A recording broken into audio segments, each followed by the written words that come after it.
we doing? So this is going to be a little different than a lot of the videos that I've posted for the virtual learning. For those of you who are in my tech class, if we were in the actual building, if this were a normal school year, then I'd say 50 to 75% of that class time would be taken up with putting up and taking down sets. You've already designed them, but the other part of the class is actually building the sets that we use for the 2 shows and the student-directed 1 acts. Now, obviously, we can't do that right now. That's just not the way things are working. In fact, I kind of have to do the opposite. What you see behind me, and I'll pan a little bit here so you get a little bit of an idea of the scope. This is the set, half finished, for our production of Big Fish, which was going to be our spring musical of 2020. I don't think I need to go into too much detail as to what happened there. This set does have the distinction of being the longest standing set. It's been up for almost a year. So kudos to that. But with the building about to be reopened, we have to clear this stage. I need the space. So what that means is I need to start taking this set apart. So what I thought was that it would be a decent idea. I don't know how good of an idea it would be, but it's a decent idea to kind of document the taking down of the set and talking about some of the things that we do to put sets up. You can just kind of imagine the process in reverse. All right? This is the stuff that you'd be learning on the job and you'd be doing hands-on kind of things. But again, unfortunately, that's just not the way the world is gonna work. So again, I don't know how smart of an idea this is. I don't know how good this is gonna come out. This is not gonna be anywhere near up to the high quality standards of my usual instructional videos, you know, the big budget extravaganza that those are. This is gonna be very dirty, hands-on kind of stuff. And I'm just gonna talk about stuff as I go, and we'll see how that proceeds. Again, because this is the stuff that you would be doing if you were in the building, but unfortunately, again. So we're gonna try to make the best of it and try to give you some of this information. I wanna specify before we get into this, if there are any real carpenters who happen to stumble across this video, I'm sorry. You're probably gonna look at the way I put these sets together and your heads are gonna explode. Rest assured, I have taken stagecraft multiple times. I've been instructed by some of the best in the business. That being said, I'm not a very good carpenter. So we've put this thing together as best I could. Again, you're probably gonna hate it. So, all right, so we're just gonna get started and talk as we go. So I don't know what this thing is. This is like a rolling desk. Let me back the camera up a little bit. You can get, whoa, careful there. Get a better view of this thing. I used to have, I used to have a, like a little library cart, a little AV cart that I would put my tools on as we worked. But as I came back in this morning, I see that that has mysteriously disappeared along with a lot of other things, but I haven't been in here in over a year. So, but I found this. So this is now going to be my wheelie cart. I find having a little wheelie cart thing really, really beneficial. It just keeps everything that you're going to be using in within arm's reach, so you don't have to waste a lot of time going back and forth and back and forth and back and forth. We'll get into what's all on this cart right now in a little bit as we go through. Basically, I have 2 storage units that I use for nuts, bolts, hinges, and all these other things that we're going to be taking off of this set here in a moment. What I'm using now, most of you know, of course, this is a drill gun. Yes, real scientific, all right? One of the first things we would do normally in a school year is I would take you through these, make you do the safety checks on them, and all of that. So we're gonna do that real quick. So, basic DeWalt screw gun has 2 buttons. I don't know if you can make it out, but right there, there's an arrow pointing towards the wall. That means that right now, if I had the bit in there, this would be for pushing the screws in.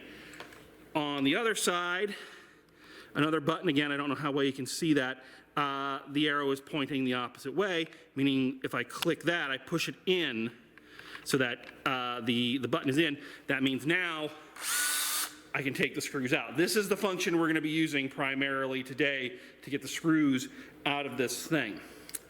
So here is the drill head. This, of course, is what we use to put the screws in and out.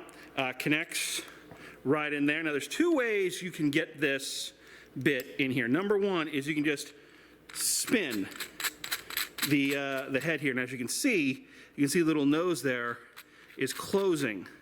So if I put, as I spin the other way, it backs up. So if I put this in there like so, turn, up, it's crooked, turn. So you can hear that it's tightening, so now it's in there, all right? So that's one way, and then of course you want to go the other, you just kind of twist it and unscrew it and out it comes. That's one way. Here's the way I was always taught to do it.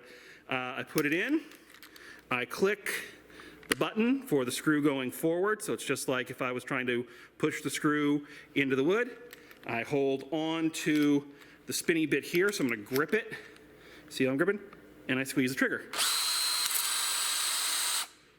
And it does it for me. All right? That's just the way I was always taught to do it. And then it just makes it a little quicker. So if I want to take it out, same thing. Click, the drill is now pulling back. So I hold on to the head, I pull the trigger, and out she comes. That's handy. It just takes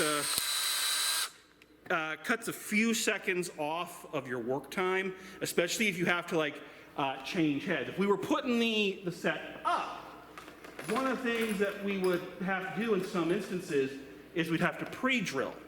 Very rarely do you want to push a screw just right into the lumber as it is. It's much easier on everybody if you use one of these drill bits. To pre-drill, usually you want a drill that's smaller than the screw. If you do too big, then the screw is going to be spinning around inside the hole. So you want something smaller than the screw so it has something to grip onto. But at any rate, what we usually have to do is we got to alternate between the two heads. Got to take this out and put this in, then take this out, put this in. We have about 3 guns.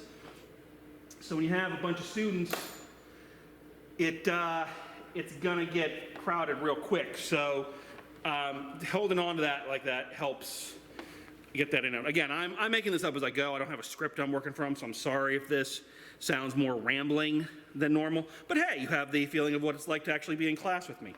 Something I want to point out, a couple things about the drill gun. Number one, at the top here you see this dial with all these numbers on it. You see that?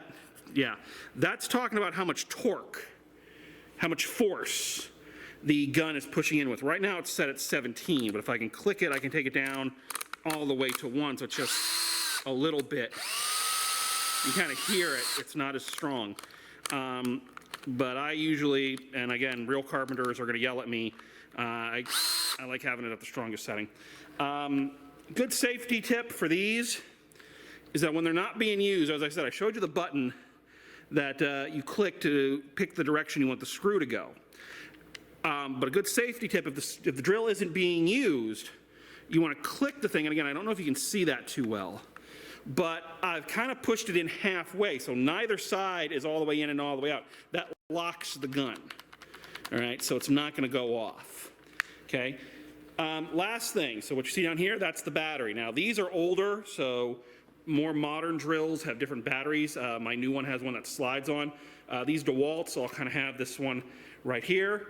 Very easy. They have these little buttons here. You squeeze, pop them out, and then you just slap them in, okay?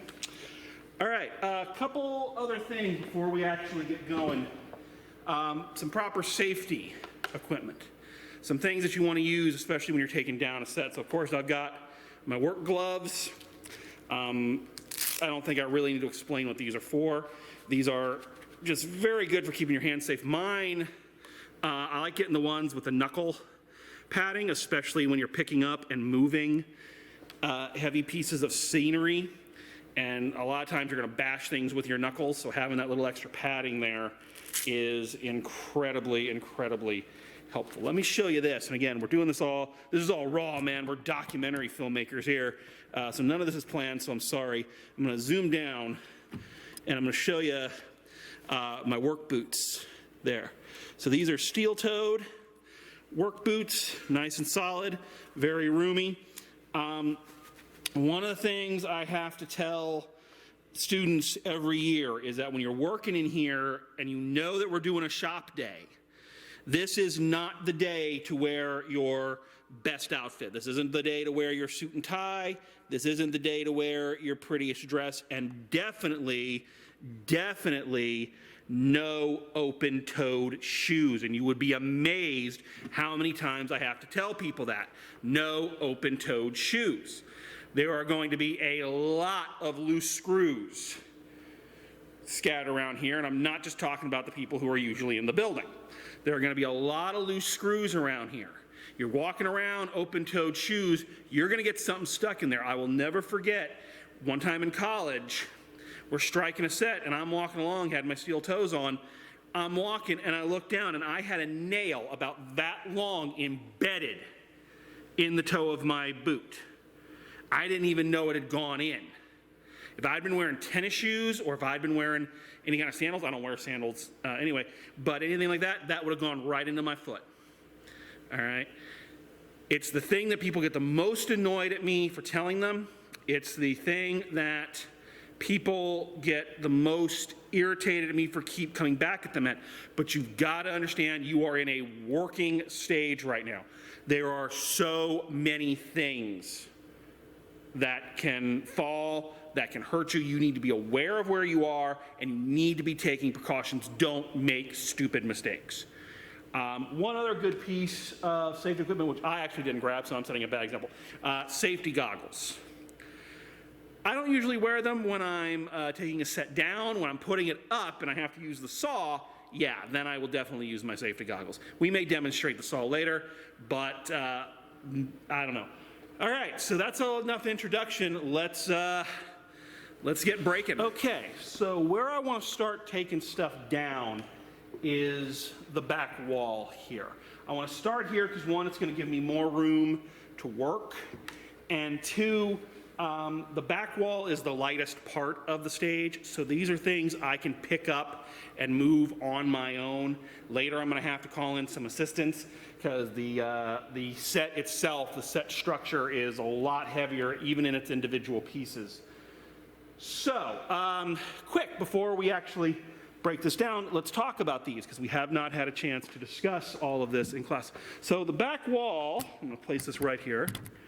And pardon me, again, documentary filmmaking, no cuts, no script, just raw. Sorry for anybody who's watching this who has no idea who I am. You got to make your own fun. So, the back wall of the set is made up of what we call flats, and so called because they are flat. Now, what we're working with here are what we call hard wall flats, and they're called that because the facing of them is lumber. This is a very thin, let me move the camera around, bring you over here and see if you can, I don't know how well you can see that, but look right here. That's the face. That's the face. It's very thin Luan, just so that it can be covered and can be painted. Luan takes paint so well. So these flats have been used for just about every show we've done since I've been here. If we take a look at the back of the flat, let me swing around here and turn my viewfinder around so I can kind of see what I'm looking at. You can see, so here's the framework, and when we get this down, I can actually lay it down and show it to you a little better. But you can see the framework is made up by the 2x4s laying flat, as opposed to standing up on their side. They're laying flat. This creates, again, the nice, sturdy framework. Makes them light, easy to move. This is why we use them for back walls and things of that nature. Okay, so again, these are hard wall flats. We have in storage A couple of examples of what we would call soft wall flats. And those are ones that have a sheet of muslin covering them that you can then paint over. Those are even lighter. Those work well. I prefer the hard walls myself. And again, as you can see, as we kind of scan down the back there, they're all made, the whole back wall is made of these flats. Okay, so we're going to have to take these suckers down. What we're going to start with is this apparatus, this thing on the back. So if you look here, and my light just went out, there we go. If you look running down the back of the flat, that's the bracing piece, which is called an L brace. And you can pretty much guess why it's called that, because of the shape. And that's used to hold the flat up and brace it in the back. So the first thing we're going to do is we're going to take that piece off, and once that comes off, I can show you it in a little bit more detail. What I want to show you here is how these are attached. As soon as the light comes back on, takes the camera a second. There we go. Oh, it went on there. Unscripted, raw. All right, so anyway, there are 3 screws done in a triangle pattern. Again, I'm sorry the light keeps flickering on and off. Done in a triangle pattern on 3 points of the L brace. I'm going to turn that back around. On 3 points of the L brace. We've got one at the top, one in the middle, and one at the bottom, just to make sure it's really on there. That triangle pattern is what we use to attach a lot of things. It just provides a little bit more bracing and a little bit more stability. All right, so I'm gonna go ahead. We're gonna get rid of this L brace first. I want to make sure that my gun is going the right way. And that sounds silly, but you'd be amazed and kind of embarrassed at how many times I or other people have either pulled a screw out or pushed it all the way in with the gun going in the wrong direction. And you're sitting there going, why is this fighting me so much? Why is this screw having such a hard time going in there? It's because it's going the wrong way. All right, but I'm checked. It's there. All right, let's get this down.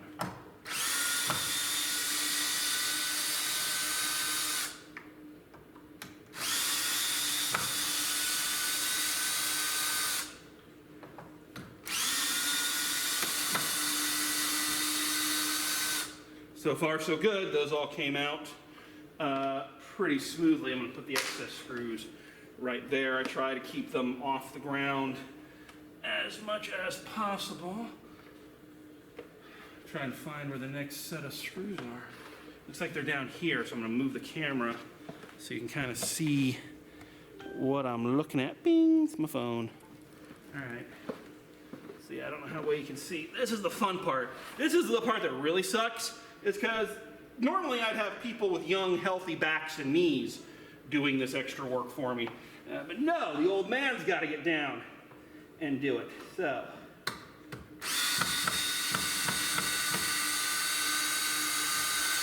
It would also be helpful if I had young people holding the wall up on the other side, but, you know.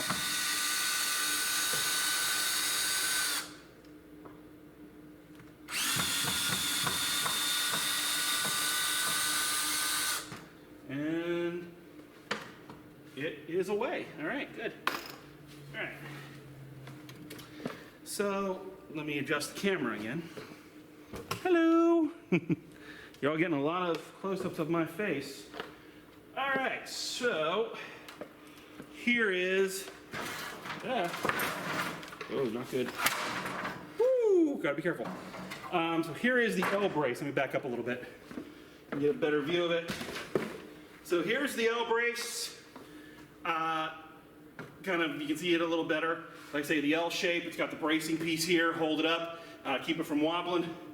We had to make these ourselves from lumber that's a bit warped, so it always provides a little bit of a challenge. One thing I didn't talk about when I talked about the screw gun, you might have noticed on this one, there is a magnetic sleeve. So if I put the screw on the head and slide that sleeve up, the magnet is going to help hold the screw in place. It's a lot easier than trying to, like, you know, hold it like this and go, you know, so that helps a lot. All right, so there we go. Okay, so the L brace is down, so what do we do next? Well, let's take another look at this flat.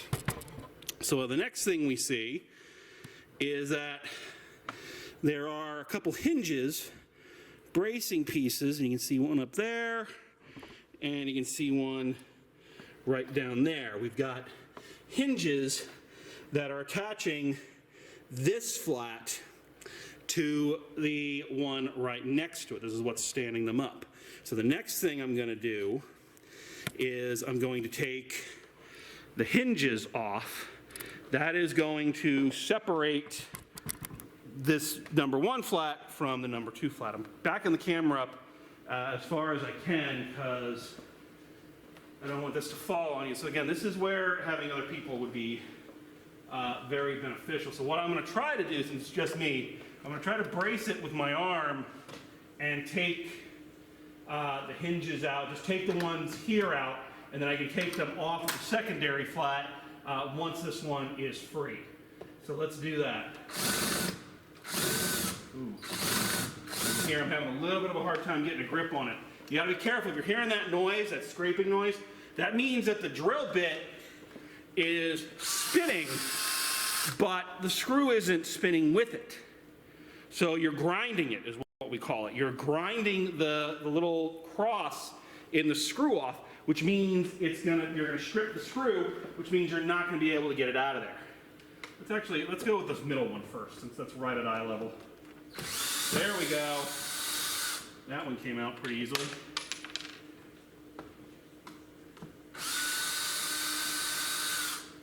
All right, very good. And now I'm just kind of dropping these things. I could probably get a cup or something. All right. See if I can get this bad boy out. There we go. Sometimes, and you can hear it, sometimes just going, you know, full tilt, squeezing it and trying to get it out, that's not going to help you. Sometimes you got to give it little squeezes. It's kind of like trying to get your car out of the ice. If you slam the gas on, the tire's just going to spin, and it's not going to get any traction on the ice. You got to pump the gas, move slowly. Same difference here. My jumpsuit is falling down, so I feel like I'm a vaudeville comedian right now because my jumpsuit is sliding down my leg. All right.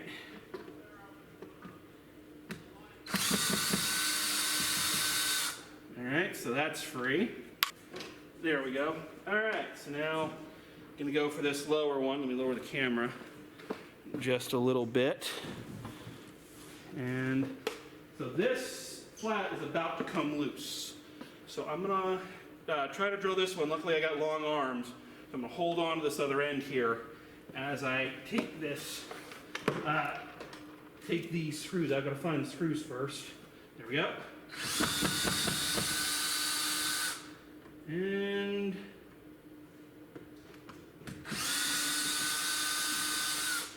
yeah, that should be all of them. Let's see what happens. Okay.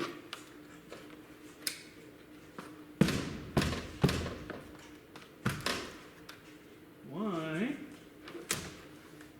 Oh, there we go. It had been stuck there so long, it didn't want to come free. There we go. So that's one down. Now, normally, here in a second, I'm just going to slide this on the stage. I'll worry about putting these away here in a little bit. But so normally, if we're going to move these, you'd have two people, one on this side and one on that side. Now, here is a little rhyme I want you all to learn. This is very important.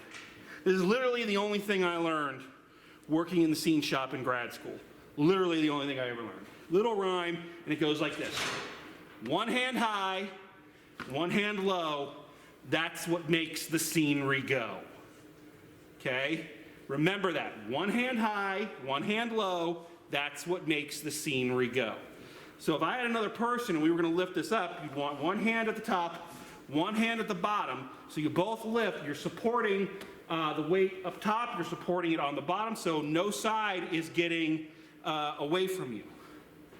Okay, when moving sets, moving flats, that is the best, like I say, it's the only thing I learned in grad school working at the scene shop. One hand high, one hand low, that's what makes the scenery go. But now, it's just me right now, so I need to find a safer way to move this. Okay, first of all, I shouldn't be doing this by myself, but it's kind of the situation that we're in. So what I'm going to do is I'm going to turn my flat this way. Okay, now, I don't know, unfortunately, the way the camera is set up, you can't see my feet, so I'm going to try to describe it. So I'm going to put my right foot right up against the side of the flat. This is again why wearing steel-toed shoes is beneficial. Actually, let me move this out just a little bit. So I'm going to put this there, and what I'm going to do is I'm going to walk this end of the flat downstage. So I got my foot here that's bracing the piece, and now I'm just going to walk this way. I want to lay it down on its side. So from here, tilt. My foot right next to it is keeping it from falling over. I'm easing it down, nice and slow. There we go. Okay, now later I'll get some help and I'll move these, but right now I just want to get it out of the way, so I'm just going to scoot it over this way.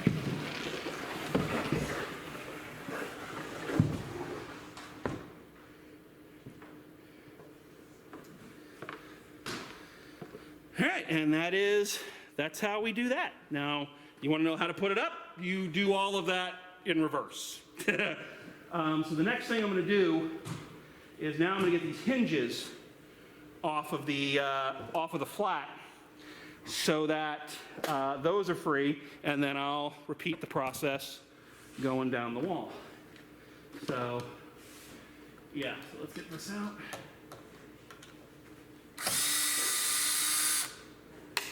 Again, I should get a cup or something. Okay.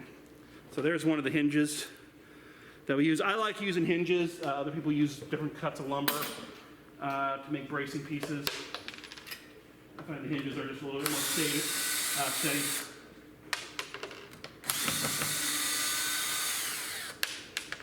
Here we go. And of course, we'll put these away momentarily.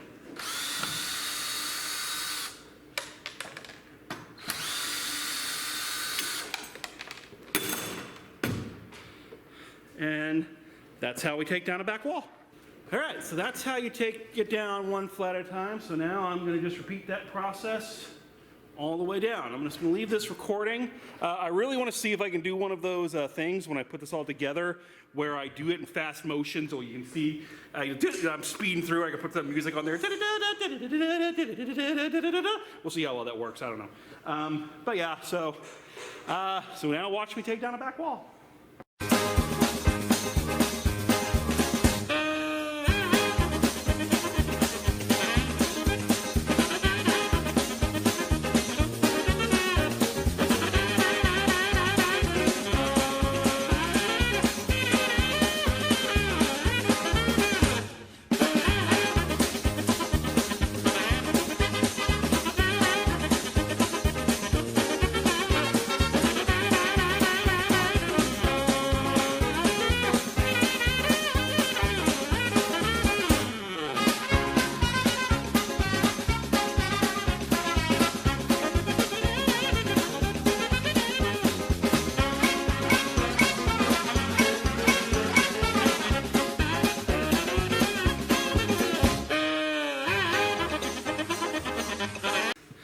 And that's how we take down a back wall.